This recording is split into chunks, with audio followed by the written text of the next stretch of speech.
नमस्कार, good morning. आप देख रहे हैं आज तक, आपके साथ मैं हूं मलिका मल्होत्रा। इस बुलेटिन में बात करते हैं कुछ अहम खबरों की। राजद्रोह के मामले में राणा दंपति को जमानत मिल गई, मगर साथ में कोर्ट ने ताकीद भी किया है कि मीडिया से बात ना करें। जमानत मिलने के बाद की औपचारिकताएं पूरी नहीं होने की वजह से राणा दंपति आज रिहा होंगे। नवनीत राणा के जमानत के साथ ही बीएमसी की एक टीम राणा दंपति के घर पहुंच गई नोटिस लेकर।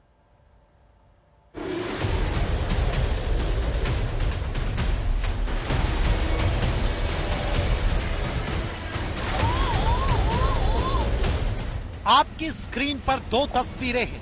एक में सांसद नवनीत राणा हैं, जो गर्दन में दर्द का इलाज करवाकर मुंबई के जेजे हॉस्पिटल से भाईकुला जेल लौट रही हैं। इन्हें आज राजद्रोह के आरोप से जमानत मिली है। और दूसरी तस्वीर, उनके घर पर मुंबई महानगर पालिका की टीम के अधिकारी पहुंच गए हैं।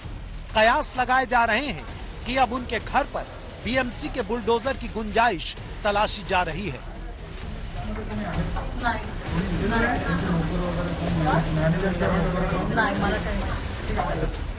महाराष्ट्र के मुख्यमंत्री उद्धव ठाकरे के घर पर हनुमान चालीसा पढ़ने की घोषणा करने भर से राजद्रोह का आरोप लगाकर राणा दंपति को जेल भेज दिया गया था। 11 दिन बाद उन्हें जमानत मिली, लेकिन इस शर्त के साथ कि मीडिया से बात नहीं करेंगे। कोर्ट ने जो उनको बेल दिया आज 11 दिनों के बाद, उनके लिए उनके बहुत स्ट्रिक्ट कंडीशंस रखी है। सबसे इम्पोर्टेंट है कि ये जो केस के बारे में वो मीडिया के सामने या कहाँ भी कुछ भी कमेंट ना देनी है उनको। उसी तरह वो कोई विटनेसेस जो है उनको कुछ कांटेक्ट नहीं करने का है, विटनेसेस टैंपर नहीं करने के है। और पुलिस जब भी बुलाए 24 आवर्स के नोटिस पे उन्हें पुलिस के सामने हाजिर रहे। नवनीत राणा और रवि राणा ने महाराष्ट्र सरकार और पुलिस पर गंभीर आरोप लगाए थे। उनका कहना था कि पुलिस हिरासत में उनके साथ जाति के आधार पर भेदभाव किया गया और जमीन पर बिठाया गया। उन्हें बाथरूम तक नहीं जाने दिया गया, जिसका जवाब मुंबई पुलिस ने वीडियो जारी करके दिया था।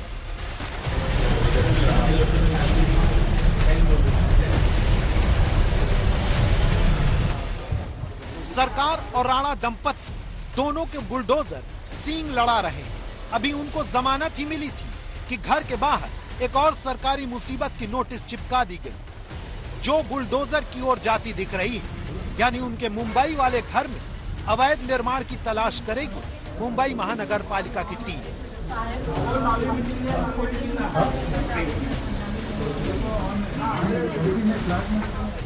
इससे पहले भी बीएमसी का ऐसा बुलडोजर राजनीतिक विरोधियों पर चल चुका है, जब अभिनेत्री कंगना रनौत ने उद्धव सरकार के खिलाफ आवाज उठाई थी और उनके नए ऑफिस पर बुलडोजर चल गया था।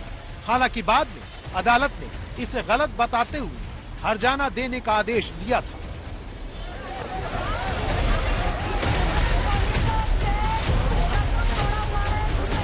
विरोधियों के खिलाफ सरकार के बुलडोजरवादी रवैये की मुखालफत की जमीन भी तैयार हो रही है।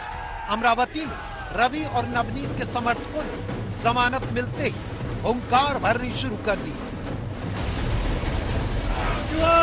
स्वाभिमान पार्टी का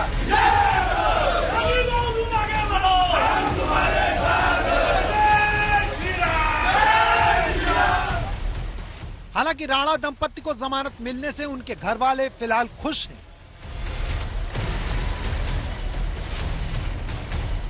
खुशी हो गई मेरे को। मैं तो नाराज भी रहती थी, बहुत तकलीफ है। हमारा न्याय देवता पे विश्वास है, उन्होंने अच्छा न्याय करा। आज टेंशन फ्री हो गए। शिवसेना का मानना है कि राणा दंपति और राज ठाकरे के बुलडोजर का ड्राइवर बीजेपी है, जो उनकी सरकार को कमजोर करने के लिए इस्तेमाल हो रहे हैं। साथ ही इसका मकसद महाराष्ट्र में मराठी वोटों में फूट डालना और बहुसंख्यक हिंदू वोटों का ध्रुवीकरण करना है। अमरावती से धनंजय साबले के साथ मुस्तफा और देवकोटा, मुंबई आज तक। तो शर्तों के साथ राणा दंपति को बेल मिल गई और आज वो जेल से रिहा हो जाएंगे। इस खबर पर रहेगी हमारी नजर। हर अपडेट आप तक पहुंचाते रहेंगे क्योंकि अब बीएमसी का नोटिस भी पहुंच गया है। आगे बढ़ते हैं और अब बात जोधपुर हिंसा की करेंगे। जोधपुर में दंगे के मामले में सरकार ने सख्त एक्शन लिया है। 141 लोगों की गिरफ्तारी के साथ 6 मई तक कर्फ्यू लगा दिया गया है। उधर आज तक ने मौके पर तफ्तीश की तो पता चला कि 2 मई को किस तरह दंगाइयों ने उत्पात मचाया था। जालौरी गेट दंगे का केंद्र बिंदु जरूर बना था, लेकिन दंगों के असली जख्म सुनारों का बास इलाके में देखने को मिले, जहां आज भी हिंसा के सबूत बिखरे हैं।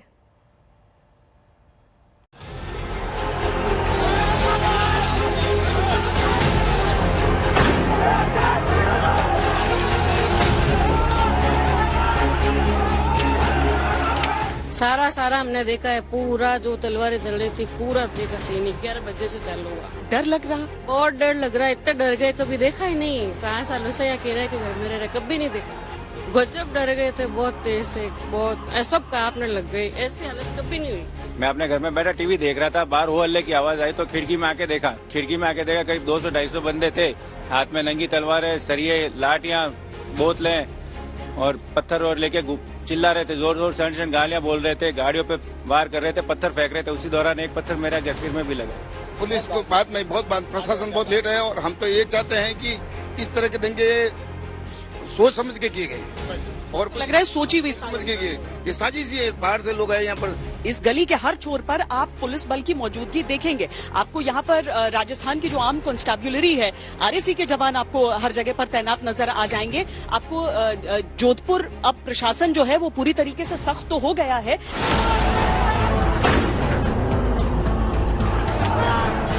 जहां अपने अपने झंडे बुलंद करने के लिए दंगे हो गए, जहां अपने अपने त्योहार मनाने के लिए पत्थर, तलवार और चाकू चल गए। जोधपुर दंगे का ट्रिगर पॉइंट बने उस जालौरी गेट चौराहे पर अब हिंसा के बाद की शांति है। सुरक्षा बलों की भारी भरकम तैनाती है और अब चौराहे पर तिरंगा लहरा रहा है।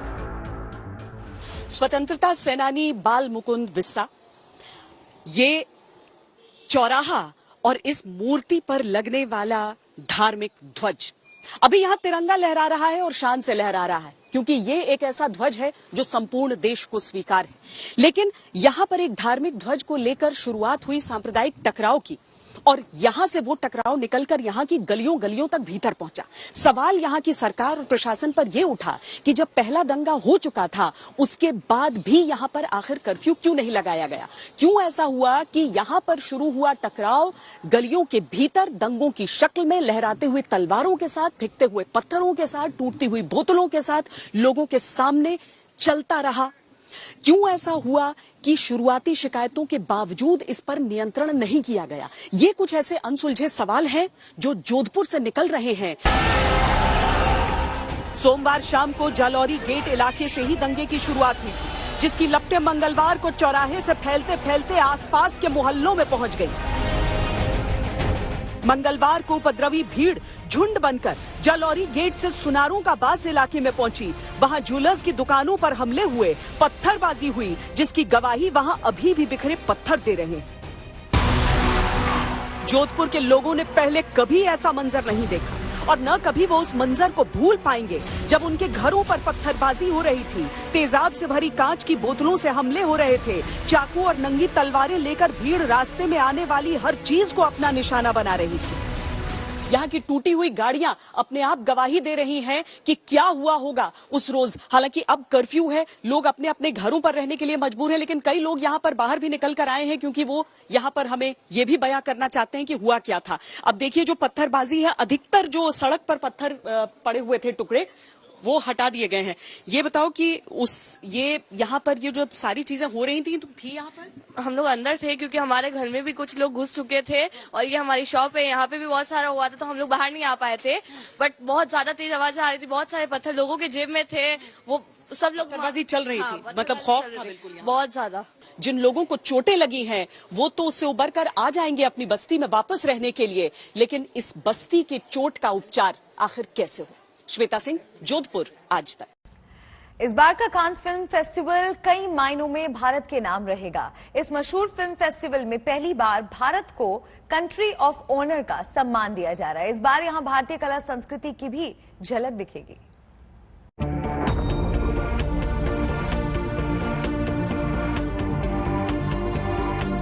कान फिल्म फेस्टिवल में इस बार भारत का डंका बजेगा।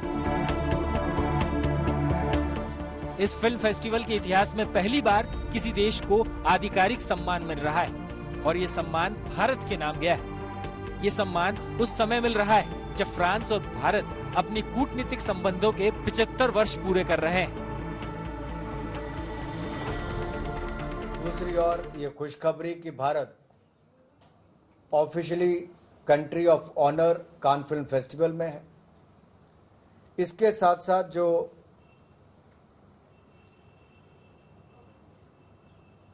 हमारी स्टार्टअप्स के लिए भारत जाना जाता है, दुनिया का तीसरा सबसे बड़ा स्टार्टअप नेशन बना है, 100 से ज्यादा यूनिकॉर्न बने हैं।